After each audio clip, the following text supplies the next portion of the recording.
സാന്തനത്തിന്റെ നാളത്തെ എപ്പിസോഡിന്റെ പ്രൊമോ റിവ്യൂയിലേക്ക് എല്ലാവർക്കും സ്വാഗതം. അങ്ങനെ ഭക്ഷണം ഒരു പന്തിയിൽ പോലും ഇരിക്കാനുള്ള ആൾക്കാരില്ലാത്തത് കൊണ്ട് ബാലൻ ആകെ നാണം കെടുന്നുണ്ട്.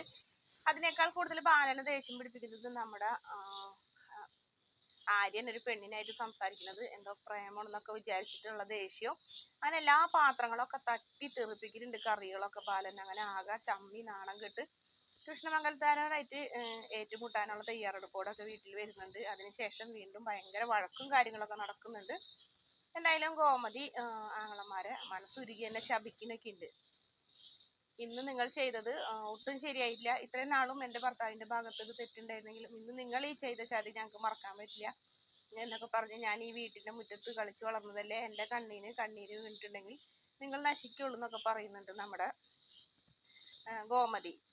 അതിനുശേഷം വീണ്ടും ബാലൻ നിനക്ക് എത്ര സ്വത്തുണ്ടെങ്കിലും നിനക്ക് ആരോഗ്യം ഉണ്ടെങ്കിലും നിനക്കൊരു പേരുണ്ടടാ, നീ അത് അനാഥൻ എന്നൊക്കെ പറഞ്ഞായിട്ട് ഒരുപാട് പരിഹസിക്കുന്നുണ്ട് ഗോമതിയുടെ ആങ്ങളമാർ.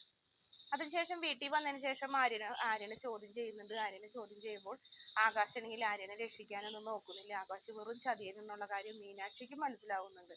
കാരണം ഏതൊരു അവസരത്തിലും മീനാക്ഷിനെ തള്ളി മാറ്റിയിട്ട് പോകും. അച്ഛനെ കാണുമ്പോൾ പേടിച്ചിട്ട് അച്ഛൻ പറയുന്നത് മാത്രം കേട്ട് അച്ഛൻ വരയ്ക്കുന്ന വരയിൽ മാത്രം നിൽക്കുന്ന ഒരാളാണ് ആകാശ് എന്നുള്ള കാര്യം മീനാക്ഷി മനസ്സിലാക്കുന്നുണ്ട്. അതിനുശേഷം വീട്ടിൽ ആര്യനെ അടിക്കുമ്പോഴും തടയണമൊന്നുമില്ല. അന്ന് ആര്യൻ പറയണമില്ല അത് ചേട്ടൻ സ്നേഹിക്കുന്ന പെണ്ണെന്ന് പറയണമില്ല.